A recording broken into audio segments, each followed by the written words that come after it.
Start. 16व्या अध्यायाशी आपण आलो आहोत. त्याचं नाव आहे दैवासुर संपत विभाग योग. या अध्यायात भगवान श्रीकृष्णाने दैवी संपत्ती आणि आसुरी संपत्ती यांचं निरूपण केलं आहे. येथे संपत्ती शब्दाचा अर्थ गुण किंवा स्वभाव असा अभिप्रेत आहे. श्रीकृष्ण म्हणाले, जन्माला येताना प्रत्येक जीवाबरोबर असलेले सद्गुण किंवा दुर्गुण हीच दैवी आणि आसुरी संपत्ती होय. दैवी संपत्ती म्हणजे सद्गुण, चित्तशुद्धी, अहिंसा, सत्य, ज्ञान, दया, निर्लोभीपणा, तेजस्विता, क्षमा इत्यादी अनेक सद्गुण दैवी संपत्तीत जन्मलेल्या पुरुषाच्या ठिकाणी असतात. आसुरी संपत्ती म्हणजे दुर्गुण, दंभ, दर्प, अभिमान, क्रोध, अज्ञान, निष्ठुरपणा इत्यादी दुर्गुण आसुरी संपत्तीत जन्मलेल्या माणसाच्या ठिकाणी असतात.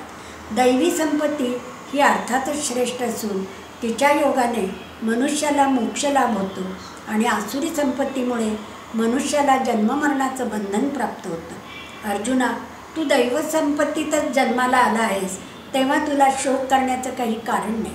जगात 2 प्रकारची माणसं असतात.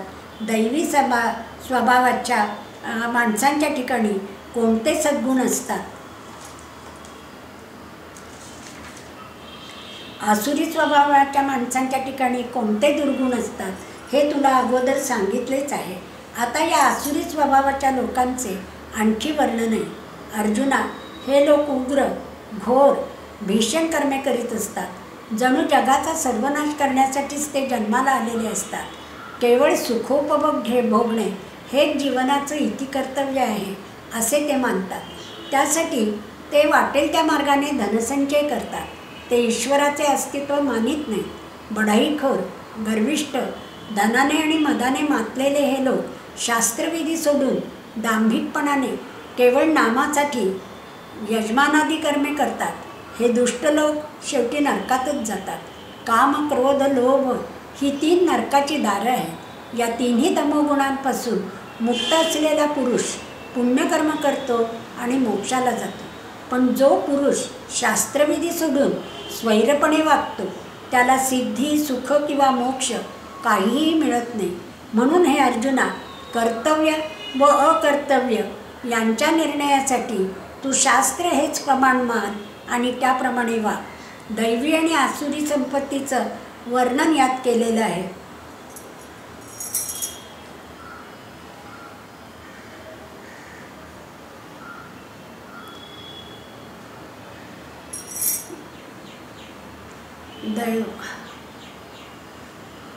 गीतेतला जर एकंदर उद्देश पाहिला तर त्या उद्देशाप्रमाणे अध्यायांची विभागणी कशी आहे बघा.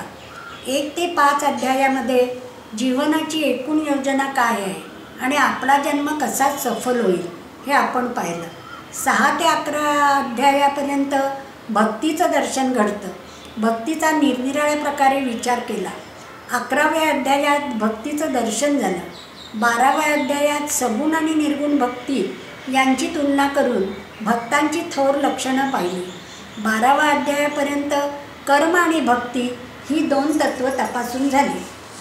3रा ज्ञानाचा विभाग राहिला होता तो 13, 14 आणि 15 या अध्यायात पाहिला. आत्मा देहापासून अलग करणे, त्यासाठी 3ही गुण जिंकून घेणे आणि शेवटी सर्वत्र प्रभू पाहणे असे 15व्या अध्यायात जीवनाचे संपूर्ण शास्त्र पाहिले. पुरुषोत्तम योगात जीवनाची पूर्णता होते, त्याच्या पलीकडे काही उरत नाही. जीवनात माणसाने कर्म, भक्ती आणि ज्ञान असं वेगवेगळं काही करायचं नसतं. कर्म म्हणजेच भक्ती, कर्म म्हणजेच ज्ञान असा अनुभव आला पाहिजे. कोणीही मनुष्य एक क्षणभरही कर्माशिवाय राहू शकत नाही. त्या कर्माचं योग्य अयोग्य हे ज्ञान पाहिजे. ते कर्म परमात्म्यासाठी परमप्रीतीने भक्तीने केलं पाहिजे. बर्फी आपल्याला आवडते, तिचा फक्त आकारच एकदा खा, एकदा रंगच चोखा, एकदा गोडी खा असं वेगवेगळे प्रकार बर्फी खाण्यामध्ये होऊ शकत नाहीत. त्याप्रमाणे आपल्या जगण्यात योग्य कर्म, परमात्म्याचे ज्ञान आणि परमभक्ती हे या 3ही गोष्टी एकाच वेळी पाहिजे. कर्म योग्य पाहिजे, त्या कर्माचं ज्ञान पाहिजे आणि ते करताना परमेश्वराबद्दलची परमभक्ती पाहिजे. हा आहे गीतेचा मतितार्थ. अंतःकरणात शुद्ध ज्ञान आणि भक्ती असेल तरच आपलं कर्म फलाशारहित कर्तव्यबुद्धीने सेवामय आणि प्रेममय होईल. कर्म, ज्ञान आणि भक्ती अक्षरशः एकरूप आहे. या परमदशेलाच पुरुषोत्तम योग म्हणतात. जीवनाची अंतिम सीमा इथे गाठली जाते. असे हे परिपूर्ण जीवन सुरू होईपर्यंत त्याच्या आधी माणसात काय काय पूर्वतयारी असावी लागते ते 16व्या अध्यायात सांगितलं आहे. पुरुषोत्तम योग जीवनात येण्यासाठी सूर्योदयापूर्वी जशी त्याची प्रभा सर्वत्र दिसते त्याप्रमाणे पुरुषोत्तम योग जीवनात येण्यासाठी दुर्गुणांशी झगडून सद्गुण अंगी आणावे लागतात. यालाच आसुरी संपत्तीशी झगडून दैवी संपत्ती प्राप्त करून घ्यावी लागते असं सांगून दैवी संपत्ती म्हणजे कोणते सद्गुण आणि आसुरी संपत्ती म्हणजे कोणते दुर्गुण याचं वर्णन या 16व्या अध्यायात आहे. पहिल्या अध्यायात कौरवांची वाईट वृत्ती आणि पांडवांची सात्विक वृत्ती यांचा झगडा दाखविला. तसा प्रत्येक माणसाच्या मनात सद्गुण विरुद्ध दुर्गुण यांचा झगडा इथे दाखवला आहे.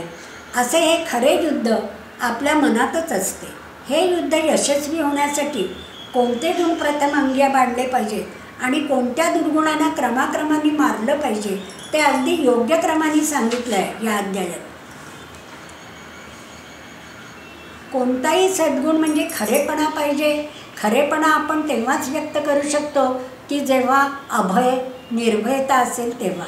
सर्व सद्गुणांचा अभय निर्भयता हा गुण नायक सेनापती आहे. म्हणजे सर्व सद्गुणामध्ये पहिल्यांदा काय पाहिजे आपल्याला? अभय आणि निर्भयपणा आला पाहिजे. याच्या हाताखालीच आपण दुर्गुणांना मारू शकतो. एकंदर 26 सद्गुण सांगितले आहेत. त्यात प्रथम निर्भयता सांगून शेवटी नम्रता हा सद्गुण सांगितला आहे. कारण नम्रता नसेल तर आधीच्या सर्व सद्गुणांचा काही उपयोग होत नाही. या दोनांच्यामध्ये जे 24 गुण सांगितले आहेत त्यांना अहिंसा असं सामुदायिक नाव योग्य ठरतं.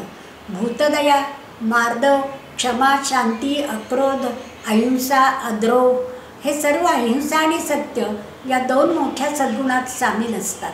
सत्य आणि अहिंसा या 2 गुणांच्या भांडवलावर आपण निर्भयता आणि नम्रता यांच्या साहाय्याने जीवन जगलं पाहिजे. सत्य आणि अहिंसा यांचा विकास निर्भयता व नम्रता यांनी होतो. सद्गुणांप्रमाणे दुर्गुणांची जणू फौजच आहे. सर्व जीवन दंभावर उभारल्यासारखं झालं आहे. दुसरा दुर्गुण म्हणजे अज्ञान. भगवान म्हणतात ईश्वराच्या कायद्याचं अज्ञान हे पापच आहे. दुसऱ्याच्या पापाला क्षमा करावी पण स्वतःच्या अज्ञानाला क्षमा नको, ते पाप आहे. म्हणून अज्ञान शिल्लक ठेवायचंच नाही. सद्गुणांमध्ये अहिंसा गुण महत्त्वाचा आहे. त्याचे 4 टप्पे आहेत. आपल्या मनामध्ये सद्गुणांची दैवी संपत्ती व दुर्गुणांची आसुरी संपत्ती एकमेकासमोर उभ्या आहेत. अनादिकालापासून मानव अहिंसाचा विकास करतो आहे. व्यक्तीने आपल्या विकासाचे खत घालून मग समाज, राष्ट्र यातील लाखो व्यक्तींच्या विकासास सुरुवात करायची असते. आजही तो विकास सुरूच आहे. समाजाचं रक्षण करणं हे क्षत्रियांचं काम होतं. पण तेच लोक समाज भक्षण करू लागले तेव्हा अहिंसेसाठी क्षत्रियांचीच हिंसा परशुरामाने सुरू केली. पण तो प्रयोग फसला. उलट क्षत्रियांतर्फेच फक्त हिंसेला विरोध करावयाचा, सर्वांनी हिंसक बनायचे नाही ठरवून समाज रक्षणाचे काम क्षत्रियांकडे सोपविले गेले.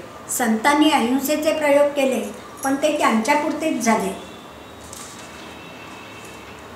सर्व सद्गुणांचे सरासरी सार अहिंसा हेच आहे. सारांश: निर्भयतेने आणि नम्रतेने आपण सत्य आणि अहिंसा यांचा विकास केला पाहिजे. सद्गुणरूपी दैवी संपत्ती मिळवायची, त्यासाठी आसुरी संपत्तीला विरोध केला पाहिजे, ती टाळली पाहिजे. याकरता भगवंतांनी आसुरी संपत्तीचे म्हणजे दुर्गुणांचेही वर्णन करून ते सोडण्यास सांगितले आहे.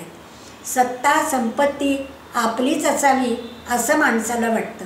संस्कृती ही आपलीच सर्वांनी अनुकरण करावी असा अट्टहास असतो. आपली संस्कृती चालावी म्हणून लोक युद्धालाही तयार होतात. कुलीन मीची संपन्न, माझी जोडी कुठे असेल असं सर्वांना वाटते. वंशावळ, गुरु, परंपरा यांचा नुसताच अभिमान असेल तर तो आसुरीपणा आहे. या सर्व गोष्टी तुमच्या आचरणात लोकांच्या सेवेसाठी पाहिजेत, म्हणजे ती दैवी देणगी, दैवी संपत्ती ठरते. ब्राह्मण, क्षत्रिय, वैश्य, शूद्र या सर्वांच्या सेवेची समाजाला गरज आहे. एकानेच सत्ता हाती मिळवण्यासाठी भांडणे हा आसुरीपणा आहे.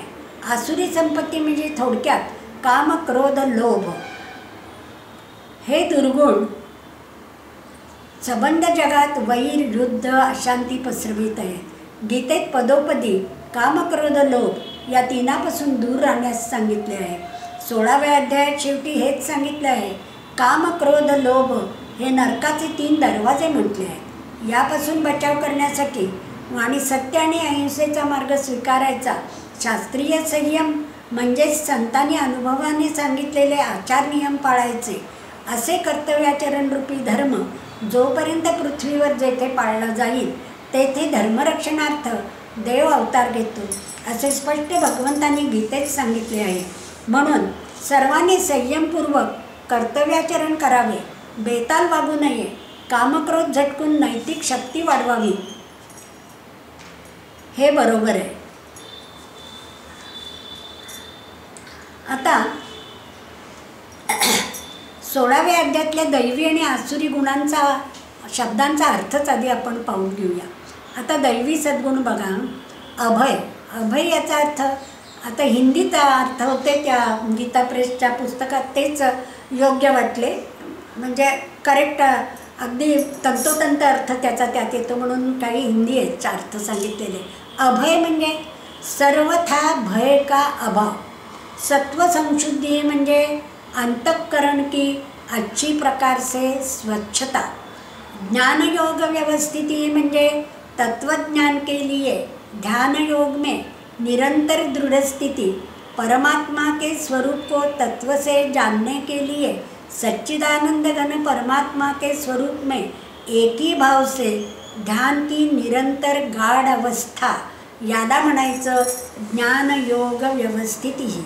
दानम, जब और जो वस्तु का अभाव है उसका दान भूखे, अनाथ, दुखी, रोगी, असमर्थ तथा भिक्षु, श्रेष्ठ आचरण वाले विद्वान ब्राह्मणजन यांना फलाशा आणि प्रत्युपकाराची आशा न ठेवता दान करणे.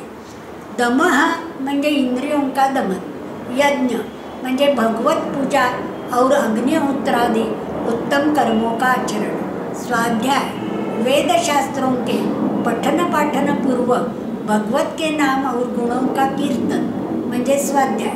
तप, स्वधर्म पालन के लिए कष्ट सहन करना. आर्जव, शरीर आणि इंद्रियों के सहित अंतःकरण की सरलता. अहिंसा म्हणजे मन, वाणी और शरीर से किसी प्रकार भी किसी को कष्ट न देना. सत्यम, अंतःकरण और इंद्रियों के द्वारा जैसा निश्चय किया हो वैसा का वैसे ही प्रिय शब्दों में कहना, ये सत्य भाषण है. अक्रोध, अपना अपकार करने वाले पर भी क्रोध नहीं करना. त्याग, कर्मों में कर्तापन के अभिमान का त्याग करणे. शांति, अंतःकरण की अर्थात चित्त की चंचलता सोडून देणे. अपैशुनम, किसी की भी निंदा नहीं करना. दया, सब भूत प्राणियों में हेतु रहित दया करना. अलोलुप्त्वम, इंद्रियों का विषयों के साथ संयोग होने पर भी आसक्ति न होना. मार्दव, कोमलता. ह्रीहि, लोक और शास्त्र से विरुद्ध आचरण में लज्जा रखना, याला म्हणायचं ह्रीहि. अचापलम, व्यर्थ चेष्टाओं का अभाव, आचरटपणा करायचा नाही. अचापलम म्हणजे तेज. श्रेष्ठ पुरुषों की विशेष शक्ति तेज है, जिसके प्रभाव से उनके सामने विषयासक्ता और नीच प्रकृति वाले मनुष्य भी प्रायः अन्यायाचरण से रुककर उनके कथनानुसार श्रेष्ठ कर्मों में प्रवृत्त हो जाते हैं. म्हणजे तेज हा गुण श्रेष्ठ पुरुषांच्या ठिकाणी असा असतो की त्यांना बघितल्यावर विषयासक्त लोकांनाही आपलं कर्म चुकीचं वाटून ते चांगले वागतात. क्षमा करायची दुसऱ्याला. धृती, धैर्य. शौचम, सत्यतापूर्वक शुद्ध व्यवहार से द्रव्य की और उसके अन्न से आहार सी आहार की तथा यथा योग्य बर्ताव से आचरणों की और जल मृत्तिका से शरीर की शुद्धि को बाहर की शुद्धि कहते हैं, तथा रागद्वेष और कपट आदि विकारों का नाश होकर अंतःकरण स्वच्छ होना ये भीतर की शुद्धि है. या दोन्हीला मिळून शौचम म्हणायचं. आता 16व्या अध्यायात सांगितलेले आसुरी दुर्गुण बघूया. दंभ म्हणजे काय? नास्तिक, ढोंगी. दर्प म्हणजे घमेंड, अभिमान म्हणजे उगीचच आपलं काही नसताना गर्व करणे. क्रोध, राग. पारुष्यम म्हणजे कठोरवाणी. अज्ञान म्हणजे जग आश्रयरहित, सर्वथा खोटं, ईश्वर नाही, स्त्री पुरुष मिलनातून आपोआप जग होते असे आसुरी लोक समजतात आणि जगाचा उपभोग घेणे एवढेच कर्तव्य त्यांना वाटते. असे खोटे ज्ञान बाळगणारे आसुरी लोक सर्वांवर अपकार करणारे, मूर्ख, मंदबुद्धी, क्रूर कर्म करणारे, जगाचा नाश करण्यासाठी जन्मलेले असतात. यांनाच ते अज्ञानी म्हणायचं. आसुरी लोक दंभ, मद, दुराभिमान बाळगणारे असतात. अविचारांनी कधीही पूर्ण होणार नाही अशी इच्छा मनात धरून, अज्ञानाने चुकीचे सिद्धांत मनात धरून वापरून भ्रष्ट असतात. अपवित्र आचरण करतात. आसुरी लोक कायम अगणित चिंता मनात धरून कामोपभोग एवढाच जगात आनंद आहे असं समजून शेवटी विषयभोगातच रमलेले असतात.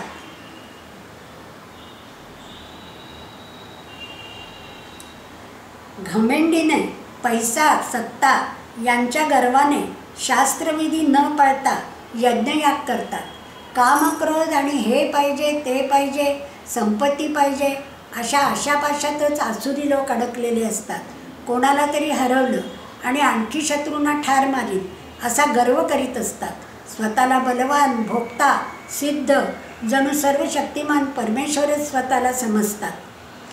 विषयभोगाकरता क्रोध, अन्याय अशा अनेक मार्गाने धनसंचय, वस्तूचा संचय करीत राहतात. अज्ञानाने बुद्धिगुंग झालेले हे लोक स्वतःला फार श्रीमंत, घरंदाज समजतात. दान, यज्ञ वगैरे मोठेपणासाठी करण्याचे बेत करतात. असे हे भ्रमित चित्तवाले, मोहाला बळी पडणारे, विषयभोगांची आसक्ती बाळगणारे शेवटी अतिशय अपवित्र अशा नरकात जातात. असे हे अहंकारी, बलवान, कामी, क्रोधी, दुसऱ्यांची निंदा करणारे, मानवी शरीरात राहणाऱ्या परमात्वाचा द्वेषच करतात. अशा द्वेषी, पापाचारी, क्रूर नराधमांना मी पुन्हा पुन्हा आसुरी योनीतच जन्म देतो असं परमात्मा श्रीकृष्ण सांगतात.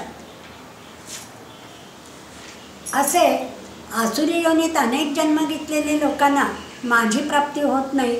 ते अतिनीच गतीला, घोर नरकातच जातात. सर्व अनर्थाचे मूळ म्हणजे काम, क्रोध आणि लोभ हे 3 दुर्गुण आहेत. म्हणून त्यांना नरकाची द्वारच म्हटलं आहे. आणि हे 3 मूळ दुर्गुण अधोगतीला नेणारे असल्याने ते सोडले पाहिजे असे भगवान सांगतात. हे दुर्गुण टाकल्यावर मनुष्य भगवत आज्ञानुसार म्हणजे देवाच्या आज्ञेप्रमाणे आपले कल्याण का आचरण, आपल्या कल्याणप्रत होईल असं आचरण करतो आणि परमगती प्राप्त करतो, म्हणजेच मला येऊन मिळतो असे श्रीकृष्ण सांगतात. आणि शास्त्रविधी टाळून मन मानेल तसे वागणाऱ्याला यशसिद्धी मिळत नाही, उत्तम गती मिळत नाही, सुख मिळत नाही. म्हणून भगवान सांगतात, शास्त्राप्रमाणे काय कर्तव्य आणि काय करायचं नाही हे जाणून घेऊन त्या नियमानुसारच शास्त्राप्रमाणेच योग्य कर्तव्य माणसाने केलं पाहिजे.